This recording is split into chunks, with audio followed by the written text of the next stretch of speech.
Oke, sebelumnya Bismillahirrahmanirrahim. Assalamualaikum warahmatullahi wabarakatuh. Sebelumnya izinkan saya menyapa kepada sahabat-sahabat yang menonton podcast kita pada hari ini. Selamat siang dan terima kasih saya ucapkan kepada sahabat-sahabat yang telah bersedia untuk menonton podcast dari Lembaga Laskar PMI Rayon Syariah UIN Wali Songo Semarang yang kali ini mengangkat tema yaitu tentang memahami dan mengatasi marital rape, dialog buka untuk perubahan. Sebelumnya izinkan saya memperkenalkan diri. Perkenalkan, nama saya Prasasti Bening Nurani, mahasiswa semester 4 dari program studi Ilmu Hukum Fakultas Syariah dan Hukum UIN Wali Songo Semarang. Dan juga di sini saya sebagai pengurus Lembaga Laskar PMI Rayon Syariah. Dan saya di sini sebagai host dalam podcast kita pada siang hari ini. Sebelum itu izinkan saya membacakan biografi singkat dari narasumber kita, yaitu Bapak Nur Hashim. Tempat tanggal lahir yaitu Banyuwangi, 23 Maret tahun 1973.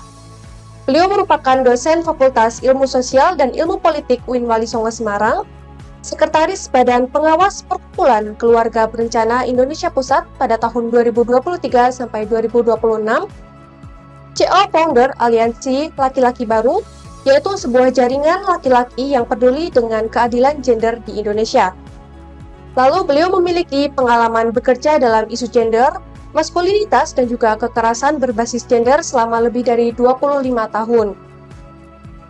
Beliau juga menulis buku Cinta, Kawinan, dan juga Keluarga pada tahun 2022, Good Boys Doing Feminism tahun 2019, Laki-laki dalam Asuhan Feminisme tahun 2016, dan juga masih banyak lagi hal-hal yang berbau tentang isu-isu gender dan juga kesetaraan gender.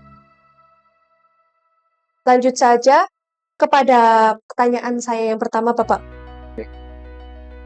Mengenai perspektif konseptual, marital rape dapat didefinisikan sebagai pemerkosaan dalam perkawinan karena merupakan salah satu bentuk kekerasan di dalam rumah tangga yang paling tidak terlihat dan jarang dibicarakan, atau tindakan pemaksaan dalam hubungan seksual yang dilakukan oleh suami terhadap tanpa persetujuan. Nah, bagaimana nih kita dapat mendefinisikan marital rape dalam konsep budaya Indonesia saat ini? Ya, saya kira begini ya. Marital rape ini terminologi yang memang tidak dikenal ya di dalam kultur kita ya. Karena institusi perkawinan dianggap institusi di mana aktivitas seksual itu dilegalkan. Ya, juga atas dasar asumsi bahwa perkawinan itu dilangsungkan atas dasar suka sama suka, atas pilihan-pilihan masing-masing yang memutuskan untuk menikah gitu ya. Jadi masyarakat kita itu agak susah untuk membayangkan apa benar tuh bahwa pemaksaan hubungan seksual itu terjadi di dalam masyarakat kita. Jadi ini terminologi marital rape ini menjadi tidak dikenal gitu ya. Tapi ini menjadi persoalan akhirnya. Kenapa kasus-kasus kekerasan seksual yang terjadi di dalam lingkup rumah tangga itu jadi tersembunyi ya, invisible gitu. Karena dianggap tidak ada, atau masyarakat kita itu menyangkal, denial, yang tadi dengan terminologi nggak mungkin bahwa di dalam rumah tangga itu terjadi kekerasan seksual. Jadi itu problemnya. Tetapi pada faktanya bahwa ada peristiwa-peristiwa atau ada aktivitas-aktivitas seksual di dalam rumah antara suami istri itu yang unkonsensual, bahkan itu ada unsur pemaksaan. Ya, jadi misalnya memaksa melakukan hubungan seksual pada saat pasangan sedang menstruasi misalnya, atau melakukan pemaksaan-pemaksaan yang itu tidak disukai oleh misalnya pasangan, pada akhirnya itu menjadi kekerasan. Jadi di dalam konteks masyarakat kita, marital rape itu menjadi tidak dikenal gitu, karena perkosaan dan perkawinan itu dalam kacamata masyarakat kita itu dianggap dua hal yang kontradiktif. Jadi sepertinya tidak mungkin ada gitu. Itu yang realitasnya begitu. Bagaimana masyarakat kita memandang tentang tauhid. Berarti memang sudah mengakar dalam budaya ya Bapak ya? Ya, ya. Jadi masyarakat kita ya tadi menganggap bahwa seluruh relasi di dalam rumah tangga itu adalah relasi-relasi yang konsensual atau saling diinginkan. Sebenarnya kan kita sudah berada di era globalisasi Bapak Ya, ya. betul. Sudah banyak berita-berita atau artikel-artikel yang juga menjelaskan mengenai ini. Lalu mengapa isu ini tuh masih dianggap tabu di masyarakat Bapak?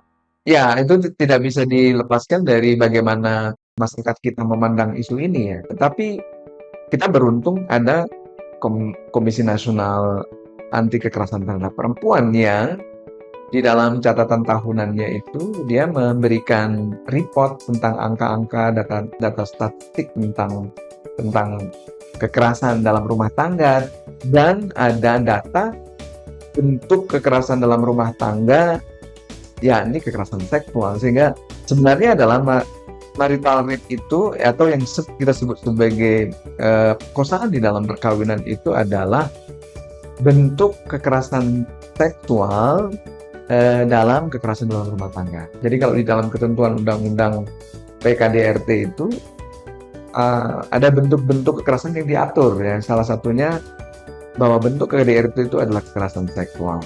Memang undang-undang PKDRT tidak menyebutkan marital rape, tetapi mengakomodasi bahwa salah satu bentuk kekerasan dalam rumah tangga itu adalah kekerasan seksual.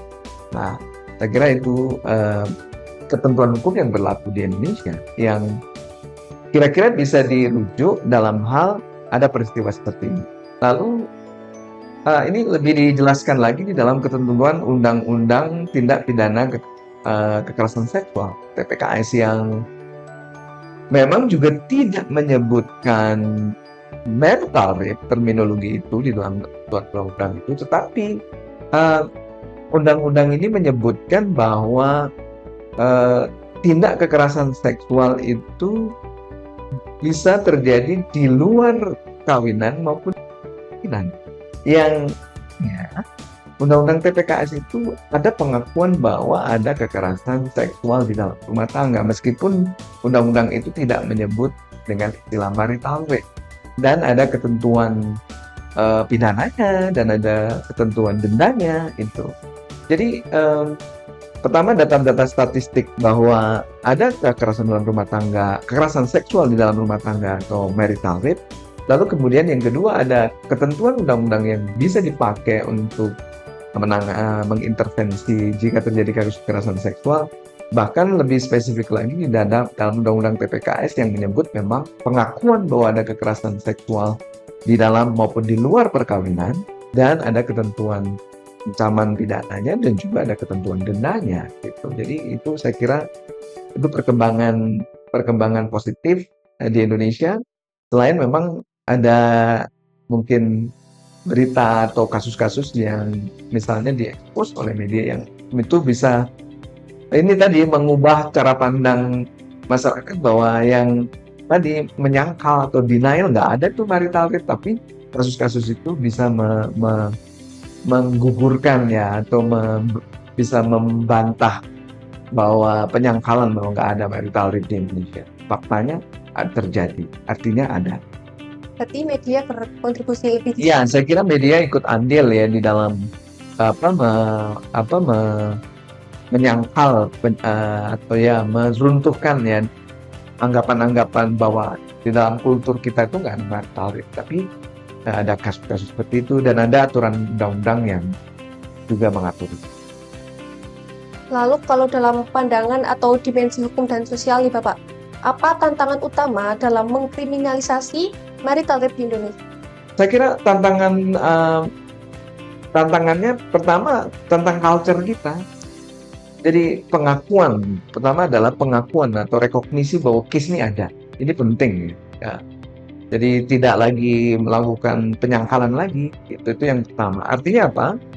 Yang harus dilakukan itu bahwa kemungkinan terjadinya kekerasan di dalam relasi kawinan itu dapat terjadi gitu ya. Jadi itu yang pertama. Jadi agar masyarakat kita itu menyadari itu dan mereka berhenti untuk melakukan penyangkalan atau denial. Yang kedua ini soal aparatus ya, polisi, kemudian jaksa, hakim. Ini perlu mereka memiliki sensitivitas atas kasus-kasus seperti ini, karena jika aparat hukum kita juga memiliki pandangan serupa dengan pandangan masyarakat kita yang menyangkal ada marital rape, itu juga ini akan menghambat proses-proses penanganan kasus-kasus marital rape. Misalnya jika ada pelaporan, misalnya ada istri yang ke kantor polisi lalu melaporkan bahwa dia mengalami kekerasan seksual oleh suaminya misalnya. Kalau polisinya itu tidak memiliki perspektif gender atau dia memiliki sensitivitas gender dan dia memiliki pandangan yang sejalan dengan masyarakat, mereka akan menolak laporan itu dengan dalih, wah, mana mungkin si ibu kan istrinya, masa sih suami ibu misalnya melakukan kekerasan pada ibu. Atau mereka berpandangan bahwa ini soal rumah tangga ya ibu, ya diselesaikan di rumah saja lah, jangan sampai ke ranah hukum. Lalu juga jaksa saya kira juga begitu, dan nanti hakim jadi dalam proses-proses persidangannya yang jika jaksa, hakim tidak memiliki perspektif jaksa misalnya karena dia berposisi mewakili korban atas nama negara, mewakili korban, jika tidak memiliki perspektif itu, bagaimana mungkin dia bisa melakukan penuntutan yang memenuhi rasa keadilan korban? Begitu juga hakim saya kira, kalau mereka tidak memiliki perspektif itu, jangan-jangan di persidangan justru dia melakukan menyalahkan korban atau blaming the victim. Misalnya dengan mungkin ibu lihat dulu deh bagaimana cara ibu melayani suami ibu misalnya. Mungkin ini ibu yang ikut andil membuat kenapa ini terjadi, atau ini adalah salah ibu. Blaming the victim bisa terjadi di ruang persidangan, dan yang di ujung yang paling serius adalah ketika hakim, karena dia tidak memiliki perspektif, tidak bisa menjatuhkan pidana atau hukum yang memenuhi rasa keadilan korban dan masyarakat. Saya kira ini tantangan-tantangan ini dari culture dan aparatur hukum, karena kalau berkaitan dengan soal konten hukum, kita sudah punya undang-undang PKDRT dan undang-undang TPKS yang bisa dirujuk oleh aparat hukum. Berarti aparat hukum pun sekarang harus mendapat pelajaran. Oh iya, karena ini tantangannya ya, seringkali ada produk kebijakan seperti undang-undang, tapi aparat hukum kita itu cara pandangnya masih cara pandang lama yang sehingga kemudian mempengaruhi atau menghalangi implementasi perundang-undangan yang boleh dikatakan undang-undang progresif seperti PKDRT dan undang-undang tidak pidana penghapusan kekerasan seksual. Lalu mengenai perspektif hukum di Bapak kan tadi sudah menjelaskan mengenai UU PKDRT. Lah, bisa dijelaskan lagi nih Bapak tentang undang-undang PKDRT ini memandang isu kekerasan seksual dalam perkawinan itu seperti apa? Ya, tadi yang sudah saya sebutkan memang PKDRT tidak menggunakan diksi marital rape atau perkosaan di dalam perkawinan, tetapi undang-undang itu mengakui bentuk-bentuk kekerasan seksual, kekerasan dalam rumah tangga, salah satunya adalah kekerasan seksual. Itu artinya undang-undang ini mengakui bahwa ada undang-undang itu dan mengatur ketentuan-ketentuan pidananya. Dan juga TPKS, undang-undang TPKS yang kalau nggak salah ingat di pasal 6B yang menyebutkan tentang pengakuan atas tindak kekerasan seksual yang terjadi baik itu di dalam maupun di luar perkawinan. Artinya marital rape yang masuk kekerasan seksual di dalam perkawinan itu. Yang juga diatur kalau nggak salah ancaman pidananya 12 tahun penjara dan denda 300 juta. Kan ada aturan-aturan seperti itu. Jadi ketentuan hukum kita meskipun tidak menggunakan diksi marital rape, tapi hukum kita mengakui tentang kekerasan seksual di dalam lingkup rumah. Setelah membahas dari perspektif sosial dan juga hukum Bapak, lalu dalam perspektif gender dan hak asasi, apa peran laki-laki dalam mengubah kultur kekerasan dalam rumah tangga? Ya. Banyak kan patriarki ya Bapak ya? Ya, saya kira selama ini kalau kita bicara kekerasan terhadap perempuan atau kekerasan berbasis gender, terminologi yang lain ya, itu kita berpikir bahwa kelompok yang perlu disadarkan atau eh, perlu dibangun kesadarannya itu adalah perempuan, ya, karena mereka adalah korban. Tapi pemandangan itu bagi saya tidak tepat, ya. Jadi penyadaran pada perempuan semata itu eh, tidak cukup untuk misalnya mengakhiri jenis-jenis kekerasan berbasis seperti marital rape ini. Karena kalau statistiknya pelakunya adalah laki-laki, justru menurut saya laki-laki mesti menjadi kelompok yang mesti juga diedukasi tentang soal kekerasan ini. Karena bisa jadi laki-laki berpikir bahwa layanan seksual ada atau tidak ada persetujuan dari istri itu adalah hak dia sebagai suami, misalnya. Jadi ada istilah laki-laki memiliki keyakinan bahwa mereka memiliki hak atas layanan seksual atau sexual entitlement. Nah, laki-laki perlu diedukasi bahwa aktivitas seksual apalagi di dalam keluarga, ya, suami istri, itu mesti didasarkan pada konsensual atau persetujuan. Jadi bagaimana aktivitas seksual itu memang digendaki oleh pasangan, ya. Jadi bukankah jika pasangan tidak menghendaki, bukankah ada pasangan yang menderita, tersiksa, atau ya dia pasti akan tidak bahagia di dalam relasi itu? Bukan itu bertentangan dengan misalnya tujuan perkawinan di dalam Islam, misalnya untuk menciptakan keluarga sakinah, mawaddah, warahmah yang diliputi oleh kedamaian dan penuh kasih sayang. Bagaimana itu bisa terwujud jika misalnya aktivitas seksual suami istri itu ada salah satu pihak yang terpaksa? Edukasi seperti itu penting. Dan misalnya penekanan kembali tentang soal di dalam Islam itu tuntutan untuk bagaimana pasangan suami istri memperlakukan masing-masing pasangan secara makruf, wa ashiruhunna bil ma'ruf. Ya, saya kira laki-laki perlu diedukasi juga. Dan tokoh-tokoh laki-laki seperti ustadz, kiai menjadi penting untuk mengedukasi laki-laki tentang hal ini, dan lebih penting lagi menjadikan mereka sebagai role model, ya, bagi laki-laki lain. Bagi saya itu hal yang penting dan mendesak, ya. Lalu bagaimana nih kita dapat mendidik generasi muda tentang konsep persetujuan atau konsen dalam berhubungan? Ya, saya kira isu ini penting, ya, bagi remaja. Edukasi tentang soal kesehatan reproduksi dan seksualitas. Salah satu komponennya adalah soal konsen atau persetujuan.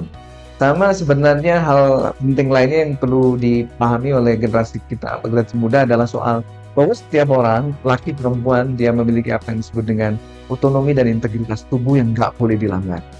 Ya, misalnya kalau mereka misalnya berstatus pacaran, bukan berarti Anda bisa menyentuh dia. Ya, apalagi misalnya melakukan aktivitas seksual dengan paksa, misalnya. Jadi ini penting, ya. Jadi ini juga tidak di dalam konteks untuk misalnya ini yang sering disalahpahami, mengedukasi remaja tentang soal kesehatan reproduksi dan seksualitas sebagai edukasi untuk seks bebas. Tidak begitu. Tetapi bagaimana sejak awal itu remaja itu memiliki pemahaman pentingnya membangun relasi yang didasarkan pada penghormatan, respect, lalu kemudian juga membangun relasi yang didasarkan pada norma-norma yang berlaku, termasuk norma agama yang misalnya mereka agama tidak mengakui aktivitas seksual di luar perkawinan, ya. Jadi ini menjadi penting, ya, untuk remaja kita untuk tahu tentang itu. Dan istilah konsen ini untuk memberikan pemahaman bahwa kalau Anda misalnya melakukan aktivitas seksual tanpa konsen, itu adalah kekerasan dan itu adalah melanggar asasi manusia dan melanggar hukum. Nah, kalaupun itu konsensual bukan berarti itu boleh, tetapi Anda melanggar ketentuan norma agama, ya, Anda akan dianggap berdosa atas aktivitas seksual meskipun dia konsensual, ya. Dan itu adalah urusan Anda dengan Tuhan, dan itu Anda harus mempertanggungjawabkannya. Jadi edukasi konsen, otonomi dan integritas tubuh itu di dalam konteks gitu, ya. Membahas relasi yang sudah tadi Bapak jelaskan nih, apa strategi untuk membangun relasi perkawinan yang setara dan saling menghargai? Oke, saya kira itu kalau merujuk pada konsep tauhid misalnya, segala yang di luar Tuhan itu kan hamba dan setiap hamba itu kedudukannya setara, mau laki mau perempuan. Di dalam hubungan perkawinan pun mesti merujuk pada konsep itu. Ya. Jadi ini penting sekali. Lalu yang kedua, dalam Islam misalnya ya, perkawinan itu dianggap sebagai mitsaqun ghalidha atau ikatan yang kokoh. Ya. Jadi ini adalah ikatan spiritual dan sosial sekaligus. Jadi ini ya sakral lah kira-kira begitu. Dan Islam juga meandaikan perkawinan atau hubungan suami istri itu seperti zawaj atau pasangan gitu. Jadi pasangan ini diibaratkan seperti kalau burung ya sayap. Tidak ada sayap yang lebih tinggi dari sayap yang lain ya. Burung bisa terbang jika kedua sayapnya itu bisa bekerja bersama-sama atau yang lainnya mengandaikan itu. Maka ketika suami istri digambarkan sebagai zawaj pasangan, maka mereka memiliki kedudukan yang setara di dalam relasi itu. Lalu kemudian yang kedua, baik suami atau istri di dalam Islam itu dituntut untuk memperlakukan masing-masing pasangan secara ma'ruf dan pantas. Itu artinya aktivitas seksualnya mesti konsensual. Memaksa itu berarti dia memperlakukan pasangannya enggak, dan itu bertentangan dengan prinsip pilar-pilar perkawinan di dalam Islam. Ya. Marital rape itu adalah bentuk perlakuan yang tidak ma'ruf, bertentangan dengan konsep wa'ashiruhunna bil ma'ruf. Ya.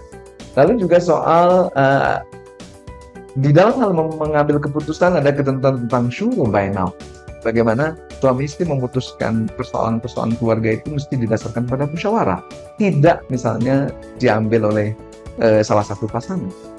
Dan yang terakhir itu tarodin atau saling rela, jadi tidak ada unsur paksaan dan lain-lain. Saya kira kalau merujuk pada prinsip-prinsip itu di dalam Islam, saya kira suami istri jika konsisten ya, dia bisa membangun relasi yang lebih equal dan setara, dan dengan hubungan setara itu pemaksaan itu saya kira tidak akan terjadi. Lalu Bapak, jika ada intervensi dari masyarakat sekitar beserta dukungan yang sudah Bapak jelaskan tadi sebelumnya, apa langkah konkret yang bisa dilakukan untuk mendukung korban? Ya, saya kira kalau ada korban itu menjadi penting untuk menciptakan rasa aman ya. Misalnya untuk tidak menyalahkan mereka atau blame the victim, itu penting ya, sehingga korban itu merasa ada dukungannya dengan menciptakan rasa aman itu. Lalu kemudian masyarakat saya kira menjadi penting untuk itu menjembatani akses pada layanan, misalnya layanan konsultasi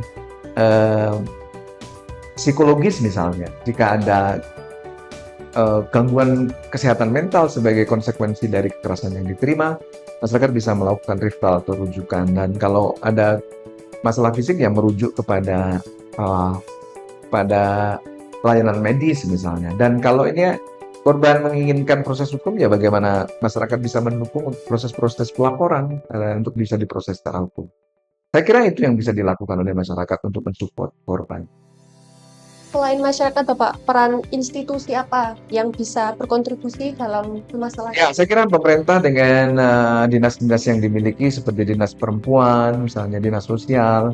Saya kira di dinas perempuan ya bagaimana berperan mengedukasi masyarakat terkait dengan soal marital rape ini, lalu kemudian dinas sosial itu bisa memberikan support untuk pemulihan bagi korban, lalu juga saya kira aparat hukum kita ya untuk bisa melakukan perlindungan, misalnya dalam bentuk jika ada laporan ya mereka mesti memprosesnya secara benar ya, dan juga memperhatikan hak korban gitu untuk dipenuhi di dalam proses-proses hukumnya. Saya kira itu, dan lembaga-lembaga masyarakat sipil seperti LSM yang memberikan layanan untuk perempuan korban kekerasan, saya kira dia bisa melakukan edukasi langsung untuk korban dalam bentuk pendampingan. Itu sih saya kira. Berarti setelah masyarakat dan juga peran institusi, Lalu kita sebagai mahasiswa nih, apa peran media dan juga aktivisme digital dalam mengangkat? Ya, mahasiswa saya kira sejak dini ya, menganggap isu-isu ini penting, lalu kemudian membuka ruang-ruang diskusi dan dialognya, seperti misalnya podcast ini misalnya, dan juga mahasiswa mau laki-laki maupun perempuan mesti aware tentang ini. Sebenarnya bisa dimulai juga di dalam bagaimana setiap mahasiswa itu aware atau menyadari tentang bagaimana pentingnya membangun relasi-relasi yang didasarkan pada penghormatan dan penghargaan. Di dalam isu-isu tentang soal kekerasan seksual antar mahasiswa, antar aktivis segala macam. Jadi kalau ngomongin hak asasi manusia itu juga mesti konsisten. Itu termasuk kalau fasih ngomongin demokrasi, fasih ngomongin hak asasi manusia, tapi misalnya dia melakukan tindak pelecehan terhadap misalnya kawan mahasiswinya, saya kira itu nggak walk the talk ya. Jadi tidak mau menjalankan apa yang dibicarakan. Ngomongin HAM termasuk hak perempuan, ya termasuk bebas dari kekerasan. Setelah membahas dari perspektif hukum, gender, terus sosial juga Bapak, terus bagaimana nih tafsir agama progresif bisa membantu mengubah pandangan tentang hak-hak perempuan dalam perkahwinan? Saya mesti disclaimer nih, saya bukan ahli tafsir ya. Tetapi saya meyakini bahwa tujuan pemberlakuan syariat Islam itu adalah kemaslahatan. Dan kekerasan itu adalah bukan kemaslahatan. Kalau kita mengaju kepada maqasidus syariah misalnya, hifdul nafas, hifdul akal, hifduddin, hifdul masal, hifdul mal. Saya kira kekerasan seksual itu sebenarnya adalah bertentangan dengan prinsip maqasid yang berkaitan dengan hifdun nafs. Karena dia bisa membunuh misalnya perempuan. Mungkin dia dalam artian fisikal, tapi dia membunuh dalam artian emosional, dan ya mereka perempuan-perempuan yang korban itu pada hakikatnya ketika dia tidak mendapatkan pendampingan kan dia pada hakikatnya sudah mati ya, karena meskipun dia hidup secara fisik, tapi ketika dia mengalami penderitaan, saya kira itu bertentangan dengan prinsip-prinsip maqasidus syariah hifdun nafs. Itu pendapat saya sih. Tapi saya saya bukan ahli tafsir. Buat pertanyaan terakhir Bapak, ini juga dari artikel-artikel yang sudah saya baca juga mengenai permasalahan ini. Banyak kasus itu sebenarnya berawal dari, mohon maaf ya Bapak, istri yang terlalu banyak menanggung tanggung jawab dalam keluarga. Jadi misal istri itu bekerja, juga masih harus mengurus anak, tapi suami tidak memiliki pandangan kalau ini bekerja untuk membantu peran dari suami. Ya. Maka ketika terjadi misal akan berhubungan seksual, perempuan ini sudah tidak memiliki keinginan, jadi maka terjadilah pemaksaan. Ya, bisa jadi saya kira juga hal itu sangat mungkin ya. Kan ada case yang lain, memang dia sedang menstruasi yang tidak memungkinkan untuk melakukan hubungan seksual yang di dalam ketentuan agama juga dilarang. Misalnya. Jadi banyak hal ya, dan itu perlu tahu pasangan bahwa pasangannya itu di dalam kondisi yang mood untuk misalnya melakukan aktivitas seksual karena beban-beban yang banyak, dan suami mesti tahu. Sehingga ketika suami tahu itu, dia mesti sensitif dan tentu saja tidak memaksakan kehendak untuk misalkan mendapatkan memaksa istri untuk melayani secara seksual. Saya kira itu penting ya, suami untuk tahu bahwa istri punya beban-beban yang bisa berdampak pada psikis dan kesiapan dan mental istri ya, terkait dengan soal aktivitas seksual. Saya kira itu yang pertama. Untuk penyelesaiannya tadi kan Bapak juga sudah menjelaskan mengenai dalam UU PKDRT belum dijelaskan secara eksplisit mengenai hal ini. Saya juga membaca itu di dalam KUA ketika kita akan mengajukan pernikahan, kita tuh akan diberi pendidikan pranikah dalam BP 4. Nah, biasanya dalam kasus-kasus itu cuma diberi buku, tidak ada pendidikan atau penjelasan lebih lanjut. Nah, menurut Bapak ini lebih konkret mana antara adanya undang-undang yang menjelaskan secara langsung atau mengenai peran KUA yang dimaksimalkan? Saya kira dua-duanya penting ya. Jadi edukasi pranikah termasuk soal ini kan soal ranah kesehatan reproduksi dan seksual. Jadi bagaimana pasangan memahami tentang isu seksualitas dan reproduksi. termasuk soal ya tentang hak-hak kesehatan seksual dan reproduksi ini menjadi penting. Jadi soal bahwa setiap pasangan itu memiliki hak untuk menikmati hubungan seksual, hak untuk berhubungan seksual dengan siapa kapan, hak untuk menentukan kapan hamil, berapa anak dan segala macam. Suami istri mesti paham ini, dan itu wilayahnya di edukasi pranikah. Mestinya di BIMWIN yang dilakukan oleh KUA dan Kementerian Agama mesti menyentuh aspek itu untuk sebagai pencegahan prevensi marital rape. Ya. Mungkin pembahasan kita tentang marital rape sampai segini saja, Oke, Bapak. ya. Mungkin pada kesempatan selanjutnya kita bisa membahas materi lebih lanjut mengenai isu-isu gender Ya. lainnya. Oke. Kepada sahabat-sahabat yang telah menyaksikan, saya cukupkan sampai sini saja. Semoga kita bisa bertemu pada podcast lainnya dan selanjutnya. Saya tutup. Wassalamualaikum warahmatullahi wabarakatuh. Waalaikumsalam.